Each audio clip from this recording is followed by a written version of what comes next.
We should just start recording now. So welcome everyone to the Aotearoa Conversations. This has been brought to you on, by Ākina and the Impact Initiative. This session here is social enterprise networks, influencing, campaigning and advocating for social enterprises and social change. I'm really glad to have Anne Purcell here from Ākina as our facilitator. So the format today is that we'll actually play the video very shortly, and then we'll actually bring everyone back and we'll just get everyone's perspectives there on the video. Thanks very much.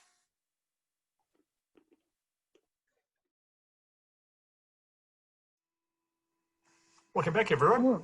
Hopefully you can hear me okay. It's a wonderful session, and hopefully you've that sparked some things for you. So I'll hand over back to Anne just to facilitate some discussion. Thank you.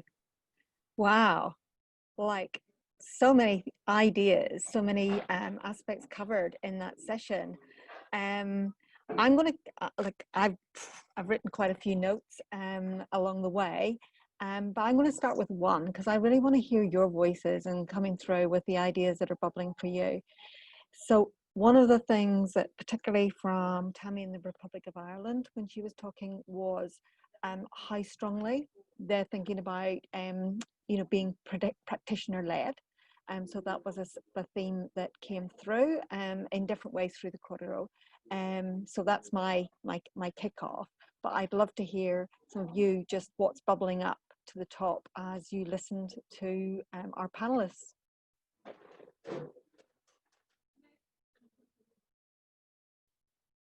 And if you're feeling shy, use the chat. I think one thing that go Alice. One thing that stood out for me was the pace versus principles kind of thing, and I think that sort of topic has been really pertinent to the social enterprise sector when you got people who are setting up things like based on something that sits so firm in their heart, they're so passionate about it and they're trying to get a solution for people. So to feel like you shouldn't be committing 24 hours to it is a challenge because you want to just make the most difference and the most difference fast. But I just really liked that phrasing, pace versus principles. I think that really resonated strongly for me. Oh, thank you. I was about to jump in, Anne. Yeah, you go. Just picking up on the wee comment I put in the chat. Obviously, all of the panelists were really good, and I mean, we've been working closely with Nicola on what's happening here in Aotearoa, New Zealand. But I think there were lots of common themes, around connecting, around capability building, whichever words were used, and around influencing. And one thing that bubbles up for me, to pick on your terminology, is this need for a common language or a united voice to be able to do all of this in the most effective way possible, whether it's connecting or influencing or campaigning or raising awareness. This is something that it's a theme that I feel very strongly about, because I think I really believe in it, and in the common language and the need for a united voice and for really strong storytelling. On the other hand, we are a fragmented sector or movement, and we should be, because impact enterprising looks different to different people, and we need a range of tools in our toolbox. And so it's a tension for me, and I don't have the answer, but I'm really keen to hear from other participants here around are we doing well enough in Aotearoa, New Zealand, with the work that the Ākina Foundation is doing? Are we creating that united voice? Is it united enough? Does it feel like it? Does it feel like we're starting having that voice that we can campaign with? Or is there a long way to go? How do we feel about that?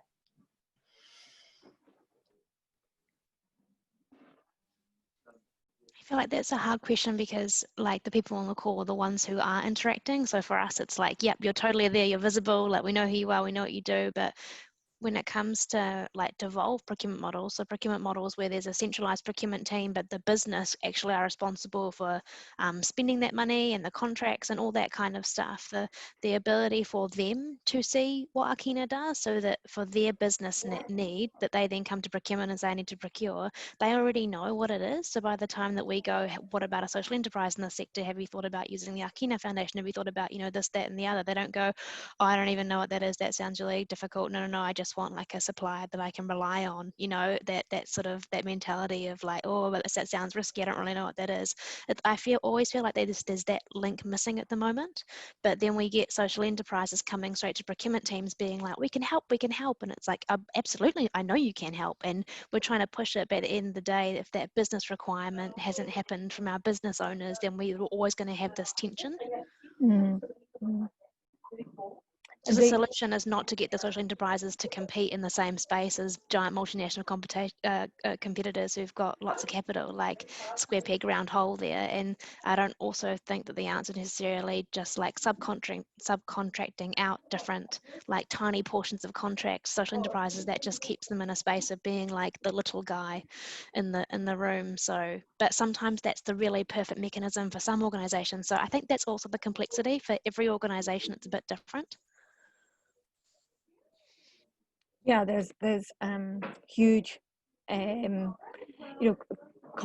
complexity, and I mean, I think for myself, looking at it from that, someone again, I think it might have been Tammy mentioned about, like that capability, like the gap, of what people can access, and how we kind of coordinate and collaborate to really target where we create greater opportunity. And I think in that procurement space, there's a huge opportunity in the life cycle of an organization starting out and beginning to grow, and to where they're ready for us at Ākina with forward certification, ready for certification, ready for procurement, is a real journey. But it's are there targeted places, and again, this piece about the translation piece, of the agility of organizations, like certainly just in that forward social procurement space.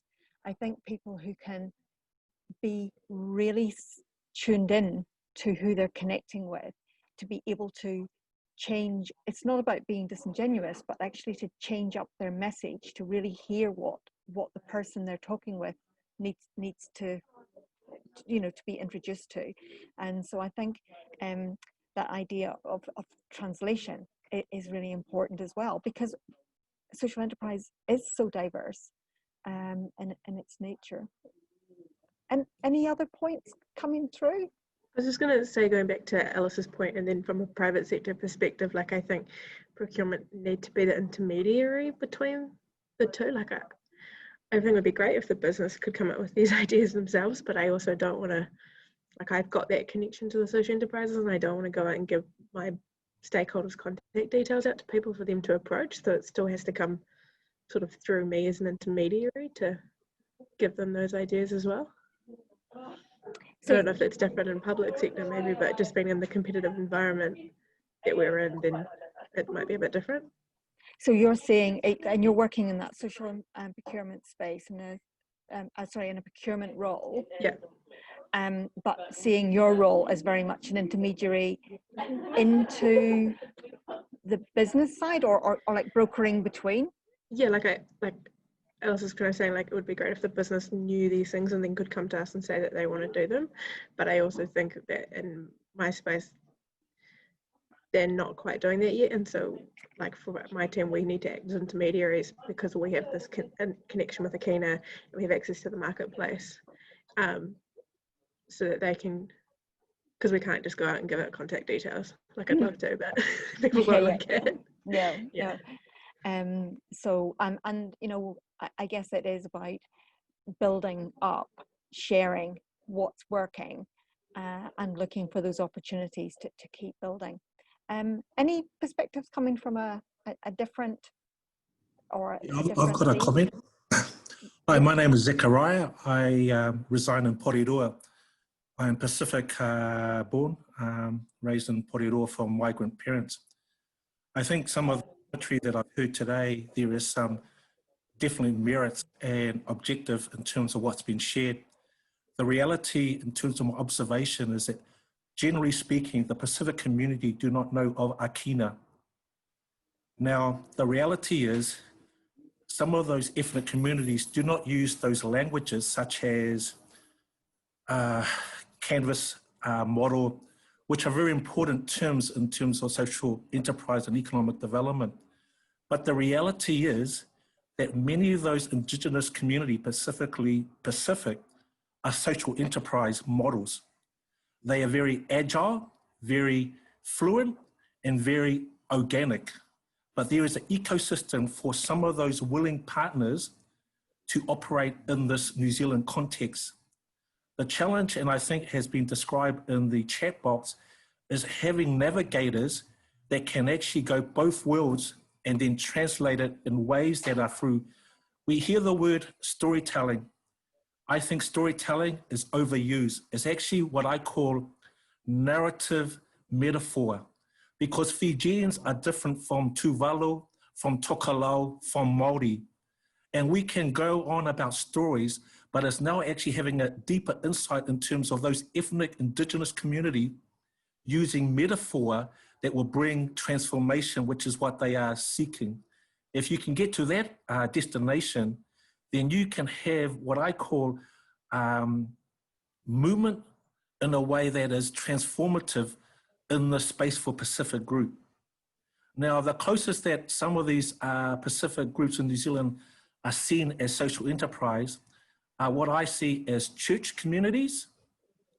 There are many social services, but they do the core, what they funded by government. In terms of mapping or roadmap new innovative approaches to improve the well-being, that is the space that I think is actually working with mainstream or New Zealand organisation and also in the global sense. If we can get to that place, then I think that is a wonderful movement. I pick up on the comment that was raised by one of the panel, is that the reality, which I heard also from Mel when she talked about this yesterday at the 3 o'clock, was how when we come and work, we don't work on the context of, I've got a schedule, I've got my workshop, I have to get X amount. I understand that, but you have to work with the willing who may be so fluent in terms of their practitioner that the challenge is how much are you prepared to be changed in their world? That is my challenge.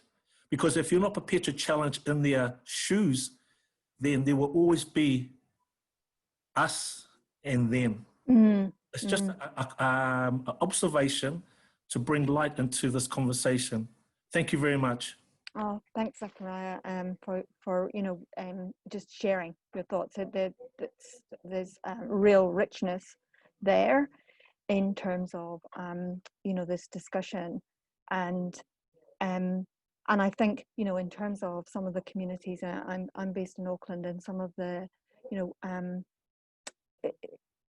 like Nicola from that network, the capability builders working with Pacific social enterprises at community level, really what you're saying really resonates with how they're operating and seeking to find that way to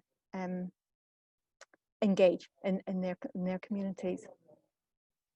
Now, how are we doing? We're 11:15. So we've got a little bit more time. I was quite Any keen other thoughts going through? Yep.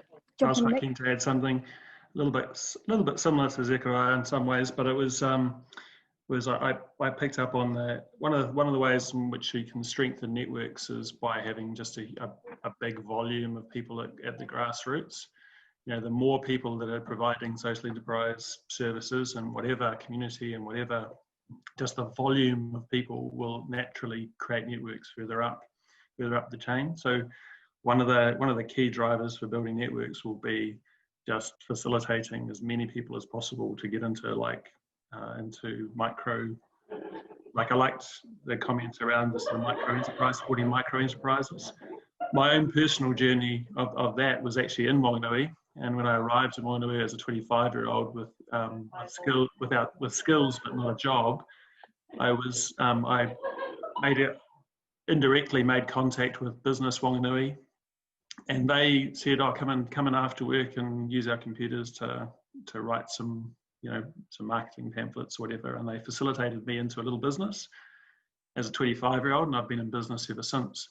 So just the facilitators of just to encourage the little things that just enable people to commercialize ideas at things at a grassroots level, and the sheer volume. If you can get a sheer volume of people doing small amounts of things or small entrepreneurial activities, and that, then straight away you'll get people merging out of that, and you'll need networks, and networks will be stronger and they'll have bigger reach. And my comment. Cool, thank you. I mean, those different levels of networking came through from some of what Nick was talking about, and how they had to be agile and move quickly prompted by COVID at a national level. I mean, I'm wondering whether your focus is in your place or through your business, wherever you're coming at this in the ecosystem, not the ecosystem, but the ecosystem is, what do you think we can do for social enterprise to have more influence, and like thinking about that, in whatever space that you're playing in, have you got any thoughts on how social enterprise could have more influence? Because that was, a part of the theme in the session. If I could add, I think one area that is growing over the last 5 years is the youth participation. And in the last 5 years, there has been such an increase of Pacific and Māori young people as a result of the good work that has been done by the Youth Enterprise Trust in terms of their program. And what we see is that many of the Pacific Māori kids businesses, if you listen to their narrative, 99% of them are actually doing social enterprise models. They are doing it for the greater cause, for the greater for the greater purpose, for their community, their whānau. And I think that is an area just to nurture further, because what you see is that they are the ones that are going into university or higher education with those attitudes and behaviour that, with the right support and infrastructure around as they learn, it will grow the the ecosystem for the youth of New Zealand. Awesome, thank you. And I mean, just a little mini story from within the Social Enterprise World Forum and the bursaries that have been offered to rangatahi here in Aotearoa. Certainly one of the people that I am connected with in Northland, I think have had 24 young people join and be part of Social Enterprise World Forum. But it's also then now just very, very quickly becoming a catalyst for the next steps of what they're doing up in Kaitaia. So I think just that closing that access gap, little small ways, and Nick, you're talking about it, these little small steps, but then they can open other doors, and in those the spirit of those values that were shared around collaboration during the session. Anybody else got some comments bubbling up? Len, are you still grappling with what your thoughts were, or have you anything to add? You're on the spot. That's cool. More thoughts from me. I was wondering, how obviously, like Nicola talked to the fact that for lots of reasons, decision was made that starting with connecting capability builders and intermediaries was the first very obvious step to actually strengthen our ecosystem by bringing these people together, so that at least they could start sharing, transferring knowledge, sharing their own tools and how they were doing their capability building in their own place. So that's really exciting. The piece that's missing, as she said, is there's no network of social entrepreneurs per se, and I know for instance, Coco on the line here was asking yesterday, like, how do I connect with people? What does it look like? Where do I go? How would that be? Like, what would it take? Is it a Slack channel? Is it an ecosystem map so we know who's out there? Is it regional to start with, or is it national? Like, what do you think? What are your ideas? Sorry, I'm actually asking people questions. That's what I'm doing here. I would love to see like people who are already filling that sort of like national space, like Ākina, have like community hubs that aren't just about like having to register and pay money to get access to stuff, which is like it's critical obviously, but if there were means that people could join together that were free or low cost to take away that kind of barrier, to just group together. And it could be something as simple as like a breakfast session, you know, or something that is communal, so people can just be together and talk together, but also know where to go to find that. So it's not like, oh, well, if I'm in Auckland, I have to go to the Auckland one. If I'm in Christchurch, I have to go to the Christchurch one. If there's some sort of national, you know, this is the perfect facility to be able to do it on. Yeah, Tan and Karina, what was learned through like quite a few years of doing meetups, for instance, in Wellington, to start with, you know, your place, like what does work, what doesn't, what makes it worthwhile, what's too hard about it, you know? It's really a mix, right? Yeah, we have tried a few things. We've done about a year of meetups. Ākina and Pledge Me together did a Wellington-based meetup. I guess the key thing for Ākina is we are split across about 3 or 4 different locations, and not all of the locations have the same local funding or the same community there. So Wellington, for example, we've worked quite a lot with our Economic Development Agency and other key partners of Wellington, but even though it's been a couple of years, we still haven't quite managed to get that sense of community and get that pace and get that movement happening. So when we do try to start things, it seems to kind of run out of steam without us really pushing, and we don't really want to feel like we're really pushing and making people come to these things. We want it to be more community-led, I suppose. So it would be nice in Wellington, for example, to see perhaps somebody as well as Ākina or somebody else that's not Ākina lead that charge, and we can support rather than being the nationwide organizer of these things. Yeah, and certainly in Auckland, there's the Social Enterprise Auckland Network, who run events and connect people together. You know, Ākina is certainly, you know, engaging with them to look at how can we build on the synergies. In Auckland, we've tended to work more at community level, and again with capability builders to strengthen, you know, to support and mentor and be alongside with them, developing things really place-based. I mean, the other thing to mention here is social shifters, that as part of the impact initiative that we're piloting, and you know, Karina's been leading on that work, and it's really early days, but it's you know, a platform where resources can be shared, and what we want to see more and more of is Aotearoa grown content, you know, connection able to springboard, but it is one place where some resources are being collected together, and with that encouragement that we, in fact, just yesterday, Nicola, who was on the call, has completed some videos which in our next upload will go on there. So, you know, again, that local voice to share about different people's journey in terms of creating those micro enterprises. So, you know, check out Social Shifters and give us feedback as well. This is a pilot stage, and we really want to get a sense of, you know, what is going to help create that connection that we're talking about going forward. Yeah, we're actually evaluating that in the next couple of weeks. So yeah, we'd appreciate any feedback on that. And there may be still, because that doesn't have at this stage any sort of community forums or any way for people to actually talk to each other through that. So it is your own profile. But so there might be a space to, yes, there might be a space to still do a Slack channel, and what does that look like, and is that regional nationwide? So we can still support that as well.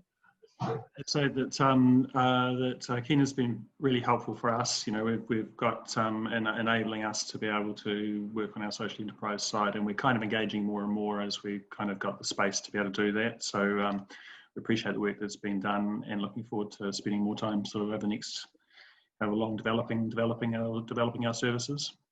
And I'm keen to. The other thing I'd say is, as we engage more, we'd be interested in being networked into things like, for example, I've met Zechariah before, but things like that where we can sort of start to look for cross facilitation type opportunities, which at the moment we are just starting out, so it's not that sophisticated.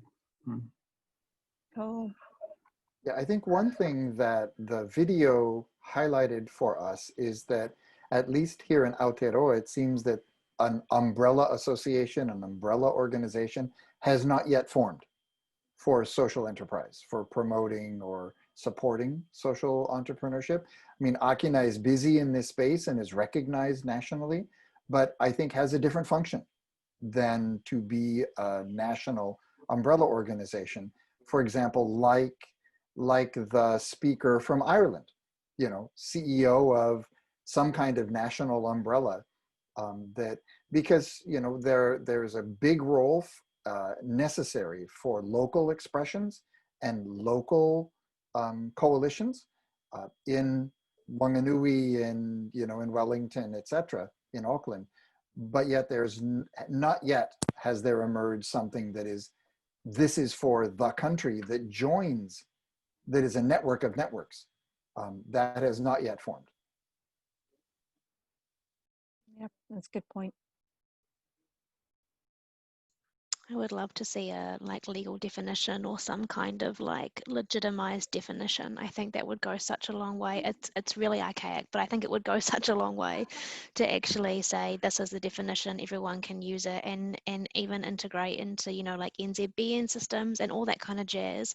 Because what I would hope is that from that, then you start seeing it in university curricula, polytech curricula, high school curricula, and it becomes a learning from the business sector, so that you don't just hear people talking about entrepreneurial things in the Tesla sense, or that you actually hear about it from a social enterprise sense as well, and that's legitimized through all that kind of stuff.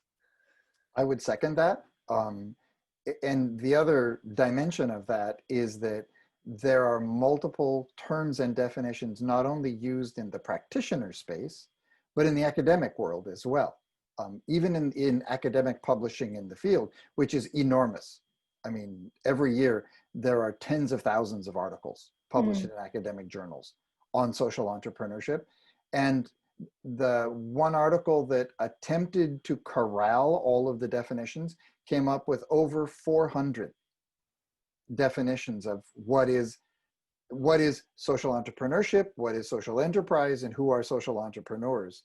And that's just in the academic field. And yesterday we were in a session with Stephen Moe, who says, I don't like to use social enterprise or entrepreneurship anymore. I now want to say impact enterprises or impact organizations. Well, great, but once again, that fractures the field. As long as we keep using different terms and applied it in a different way, you're right, Alice, and Helen also brought this up, that you can't have impact on society as a whole if you're using different language all the time. And it's such a challenge in that, the diversity of terminology and lenses and through which people come to social enterprise, and also the diversity that we have here in Aotearoa, and how people the uniqueness of understanding where people come to it. So it is a really it's a really tricky space around the definitions. I mean, one of the things that Ākina, when we're asked about this, that we keep coming back to is around and again, this is not about individualizing, but there is an element around the individual organizations knowing and understanding their impact area, you know, how they're doing what they do, and being able to be really transparent about that and the change that they're creating. It is an important pace because of the, you know, like the different nature of, you know, more individualized models, more collective models, more community or social orient, you know, it's so diverse where people sort of fall in that kind of matrix. But in terms of one of the things, as we draw to a close, is clear is that there's definitely energy in this room for that connection, you know, which, you know, whether it is actually out of practitioner need and want to connect and engage with others, or as businesses, you know, how we play that role of connecting within our organizations with social enterprises, and that, you know, that's still a space that's really evolving in New Zealand. So it's up for grabs in terms of, you know, stepping into what can that connectivity, that network of networks actually look like. So yeah, stay with us. Please join Social Shifters. That's my shameless plug. Please join Social Shifters if you haven't, and give us some feedback, because we, you know, that's either Social Shifters or some form of platform and online access to support and resources is part of what will probably come next. So yeah, give us your feedback. Thank you for participating. Any last words from anyone? Tan, I'll hand back to you if it's all quiet. Yeah, thank you very much. And